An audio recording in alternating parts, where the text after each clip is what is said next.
آیا داریوش بزرگ در جای گفته است که ایرانی یا پارسی زبان بوده است؟ حقیقت گم شده درباره زبان فارسی. آیا ما را فریب دادند؟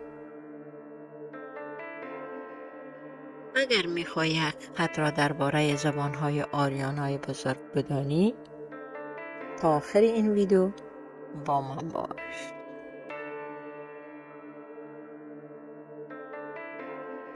همیشه تلاش شده است که تمام قدرت و اهمیت زبانی را فقط به فارسی بدهند و در همه نوشته‌های تاریخی این گونه نشان دادند که تنها زبان رسمی آریایی ها فارسی یا پارسی بوده است. اما این درست نیست. وقتی دقیق تر به گذشته و ریشه زبان ها نگاه کنیم، میبینیم که زبان های مانند کردی، نورستانی، پامیری، پشتو، بلوچی و دیگر زبان های آریانای بزرگ هم نقش مهمی داشتند و حتی در دوره های زبان های رسمی بودند. ما در اینجا مثال های میاریم از لغات ها و جمله ها و نظر شما را در اون مورد بعداً میخواهیم. یک مثال روشن از یک جمله در کتیبه بیستون میگیریم. کتیبه بیستون چی است؟ کتیبه بیستون توسط داریوش بزرگ شاه هخامنشی در 2500 سال پیش روی یک صخره بزرگ نوشته شد. یکی از مهمترین متن‌های تاریخی جهان است. در این نوشته داریوش جمله را آورده که آن را به فارسی ترجمه کردند: من داریوش شاه بزرگ هستم. اما آیا این ترجمه درست است؟ آیا این زبان پارسی یا فارسی است؟ من این جمله داریوش را با کمک هوش مصنوی در چندین زبان معنی کردم. ببینیم کدامش نزدیکتر به زبان داریوش است. داریوش نوشته: آدم داریاوش خخشایتا ور زنگا. متن اوستاییش آمده: آزم داریاوش خشایتا ور زنگا. به فارسی پیشترم گفتم ترجمه شده: من داریوش شاه بزرگ هستم. این نوشته در متن پهلوی آمده: آز داریاوش شاهان شاه بزرگ. این جمله در متن کردی آمده، در متن کردی سورانی آمده: از داریوشیم شاه مزینیم. در متن نورستانی کتواری آمده: از داریاوش ماس ولون شاه ماس. در زبانهای پامیری که در تاجیکستان و افغانستان رواج بوده، در متن شاهنامه‌ایش این جمله آمده: ازم داریاوش بزرگ شاوم. متن باختری بر اساس کتاب‌های کشف شده در شمال افغانستان در متن باختری این قسم آمده: ازم داریاوشو ورزرکو شاو. و این جمله در پشتو این قسم آمده: ز داریوشیم لوی شایم. به فارسی پیشتر گفتیم آمده: من داریوش شاه بزرگ هستم. حالا در اینجا میبینیم که آزم، زم، یز، ز و اوزم اوستایی، پهلوی، کردی، باختری، پامیری و پشتو زیادتر با هم ریشه و هم آوا هستند ولی من فارسی هیچ حرفی یا آوای مشترک به آزم یا آدم اوستایی یا هخامنشی نداره. خب میایم یک جمله دیگه از داریوش رو میبینیم. در یک جای دیگهش آمده خودم معرفی کرده، گفته که پارسایمی آریا چیچا. متن فارسیش ترجمه کردم، من پارسی هستم، آریایی نژاد هستم. و این جمله در متن اوستایی آمده پارسو آهمی آریان سترا. این جمله در یکی از گویش های پامیری چنین آمده: وزم پارسایم آریایی نسلم. در متن کردیش آمده از پارسایم جی نسل آریانیم. در متن پشتو آمده از پارسیم در آریایی نسلیم. خب آره باز میبینیم در این دو جمله میبینیم که واژه های پارسی باستان زیادتر به این زبان ها شباهت دارند. مثلا در جمله دوم وقتی می نویسن پارسی یمی یا پارسی همی، زیادتر به پارسی یم و پارسی یم پامیری، کردی و پشتو شباهت دارد. و در پشتو یم همان استم و وم بودم را معنی می دهد که باز هم می بینیم که این آیمی و یا همی آریانای باستان هیچ نقطه مشترکی با نوشتاری یا آوای هستم فارسی ندارد. و دیگر اینکه چیچا در گفته داریوش به معنی نژاد، نسل، ریشه و شروع چیزی آمده است که زیادتر به کلمه چینه پشتو شبیه است و چینه هم در پشتو به معنای ریشه، شروع چیزی را میگویند. مثلا میگویند گوزاین سرچینه اخستیدی، یعنی که از یک جای شروع شده. حالا میاییم سر جمله معروف شاپور اول که در کتیبه کعبه زردشت در نقش رستم نوشته شاپور ملکان و ملکه. به فارسی ترجمه شده شاپور شاه شاهان. خب ما حالا این رو میبینیم در نورستانی، در زبان نورستانی چه قسم میگن؟ شاپور، ملکان، ملک.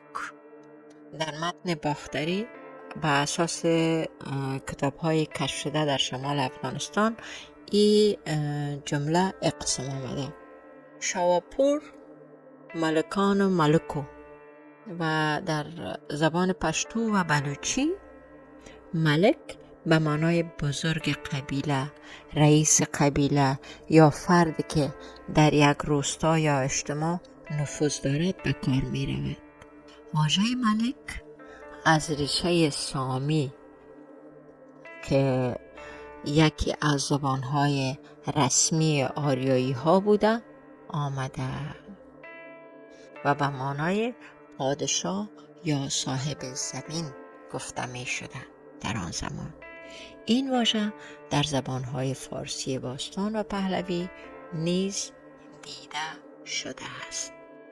اما چیزی که مهم است استفاده از ساختار جمع کان است که در زبان پشتو جمله را لغاتها را به کان جمع بندی می کنند.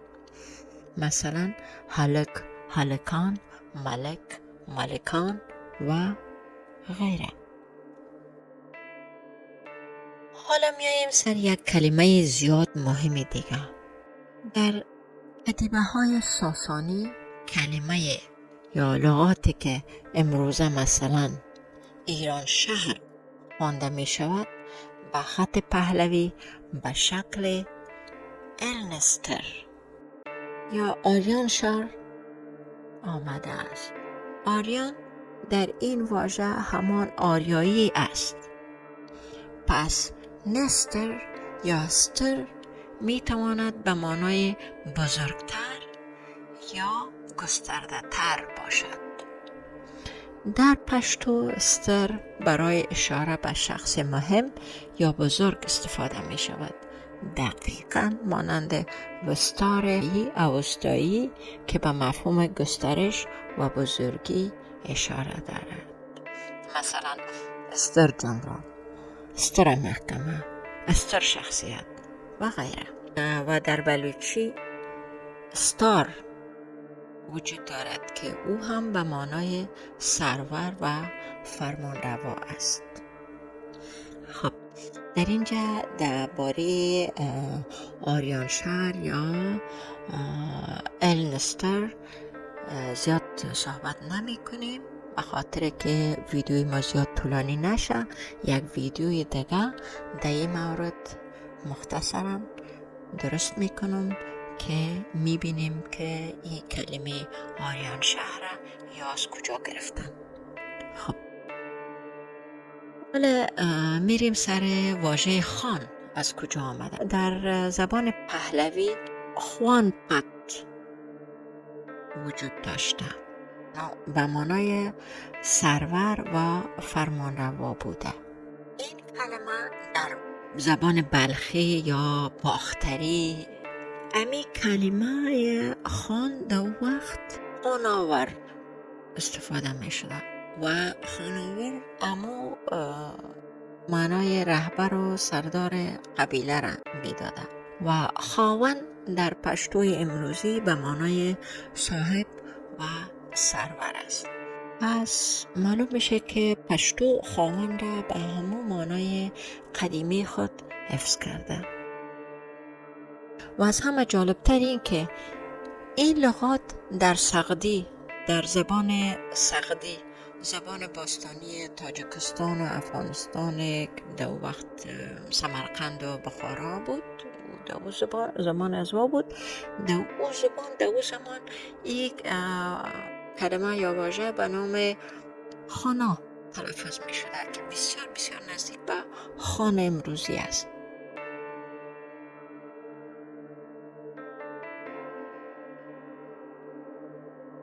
در زمان مغولی باستان واژه خان به معنی رهبر یا فرمانده بزرگ بوده و چنگیز خانم نام خود از همین عنوان انتخاب کرده که بعدها در امپراتوری مغول این واژه برای پادشاهان و اشراف مغولی استفاده شد. در زبانهای ترکی باستان واژه خان به معنی شاه یا امیر بوده است. در میان اقوام قزاق، ترکمن، ازبک و تاتار عنوان خان برای سران قبایل و فرمانروایان به کار می رفته است. اکثر مردم فکر می کنند که خان در اصل یک واژه ترکی یا مغولی است که بعدها وارد زبانهای دیگر شد. مگر اگر خاون در پهلوی و خاوند در پشتو به معنای صاحب و سرور باشد، این امکان وجود دارد که واژه خان که در مغولی و ترکی رایج شد در اصل یک واژه از زبانهای آریایی شرقی مثل پشتو و سغدی بوده. ببخشید اگر تلفظ سغدی را درست نمی کنم. بوده. سپس مغول ها این واژه را گرفتند و به شکل خان تغییر دادند. بعداً این واژه از طریق مغول ها و ترک ها دوباره وارد پشتو، اردو و دیگر زبان ها شد. پس خان که ما آن را مغولی می دانیم در اصل یک واژه آریایی شرقی، اوستایی، سغدی، باختری بوده است. حالا بیاییم سر لغات نیا. نیا در اوستایی معنای اجداد یا نیای بزرگ می گفتن و نیا را در کدام زبانهای دیگر می توانیم بشنویم؟ نیاو، به کردی می شود اجداد. در بلوچی نیا میگن به پدر کلان. در پشتو نیا معنی پدر کلان ندارد هنوزم. و به فارسی پدر کلان.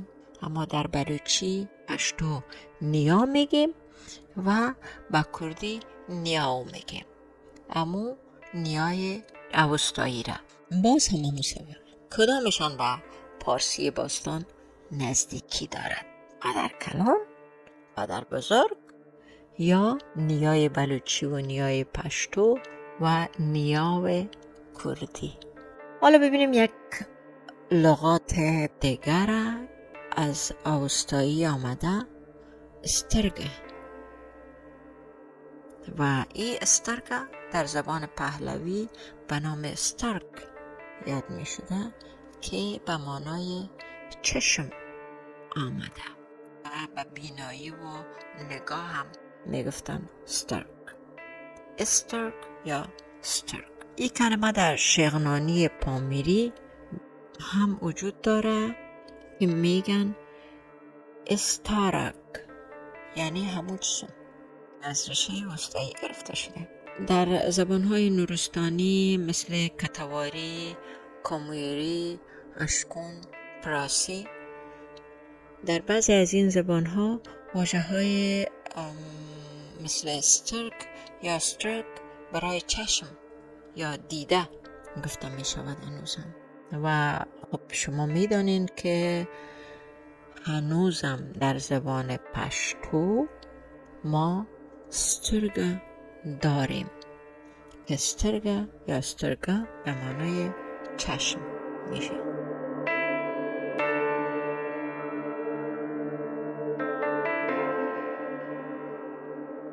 یک جای دیگه داریوش بزرگ گفته در یک چند جمله که گفته که او هم در کتابای بیستون پیدا شده دیدن که گفته بود، نوشته بوده که نه دروغجنم نه ریکوم، که در اونجا کلمه دروغجن آمده بود و دروغجن به معنای دروغگو ترجمه کرده بودن. که این لغات یا این واژه در پهلوی یعنی در پارسی میانه که میگن در او آمده به نام دروزن. دروزن یعنی دروغگو، فریبکار معنا کردن به این قسم.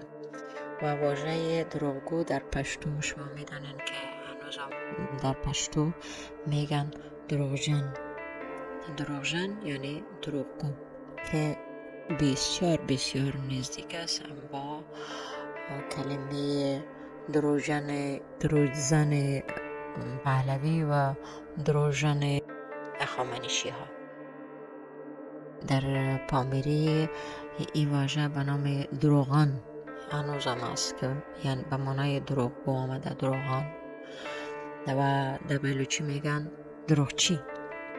و در بعضی از زبانهای نورستانی مثل کتواری، کاموری، اشکون و پراسی این کلمه هنوز هم وجود داره، مثل دروج واره که همون معنای دروغ و دروغجن میده. خب حالا میاییم سه یک واژه دیگه به نام اسپنتا و شما آشنایی دارین به این کلمه. لغات شما شنیدین زیاد اسپنتا را. و اسپنتا او هم از زبان اوستایی آمده که به نام که معنای مقدس، پاک، مفید، نیکو را میده.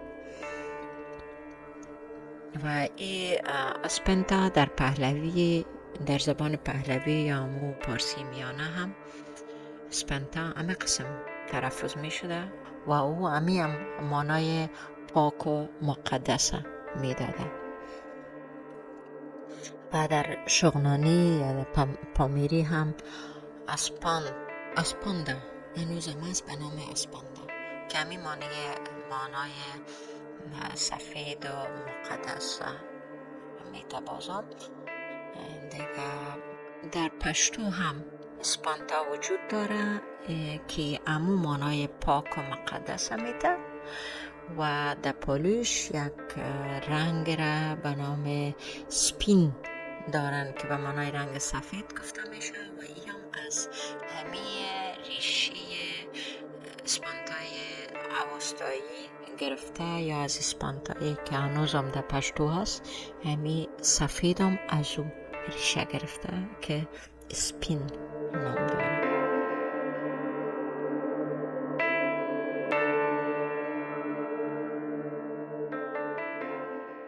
اگر ما در این باره بازم گفته بریم میتونیم که ساعت ها مثال بیاریم، ساعت ها گپ بزنیم و بگوییم که کدام لغات ها در زبان های بلوچی و پشتو و اینا آمده که از زبان های آریان های بزرگ کدام لغات ها گرفته شده که هنوزم در بلوچی، پشتو، نورستانی، پشه‌ای، پامیری زبان ها هنوزم میبینیم.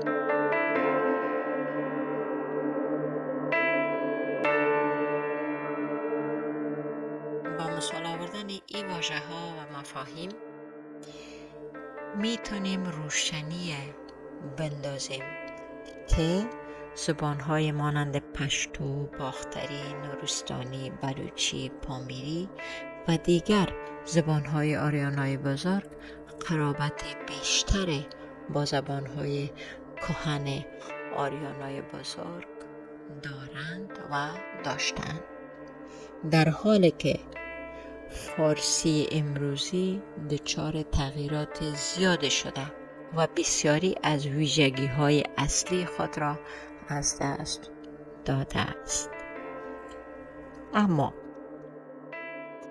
اما یک نکته مهم تاریخی دیگر را باید یادآوری کنیم که در هیچ یک از کتیبه های داریوش بزرگ، از جمله نوشته های معروف بیستون، او هرگز خود ایرانی و زبان خود پارسی ننامیده. او همیشه خود را پارسی و آریایی معرفی کرده، اما هیچ اشاره به هویت ایرانی نکرده. حتی زبان رسمی هخامنشیان که امروز زبان پارسی باستان نامیده میشه، در کتیبه ها این نام را نداشته است. در دوره ساسانیان نیز زبان رسمی پهلوی ساسانی بود، نه پارسی یا فارسی. در هیچ یک از اسناد ساسانی زبانشان فارسی نامیده نشده. بنابراین اصطلاح پارسی یا فارسی بعدها و در دوران اسلامی گسترش یافت. در دوره هخامنشی و ساسانی نه نام پارسی برای زبانشان وجود داشت و نه هویت ایرانی به خودشان. پس تمام این مفاهیم ساخته و پرداخته دوران جدید به ویژه رضا شاه میرپنج است برای تعریف تاریخ بافته و جور کرده خودش به نفع خودشان. و سوال پایانی ای است: اگر داریوش هرگز نگفته که ایرانی یا پارسی زبان بوده است، پس چرا امروز این مفاهیم به او داده می شود؟ ما در این مورد در ویدیوهای بعدی صحبت‌های زیادی خواهیم داشت. و حالا دوستا و شنونده‌های عزیز و خوب من، لایک و سابسکرایب را لطف نموده فراموش نکنین و با لایک ها و سابسکرایب شما ما زیادتر وعد میگیرم که برم زیادتر معلومات پیدا کنم، برم زیادتر نشر کنم که معلومات زیادتر بتانم بتم برای دوستای خوب خود. خب رسیدیم با آخر ویدیو. شما را به خدای بزرگ میسپارم. موفق، کامیاب و صحتمند باشید.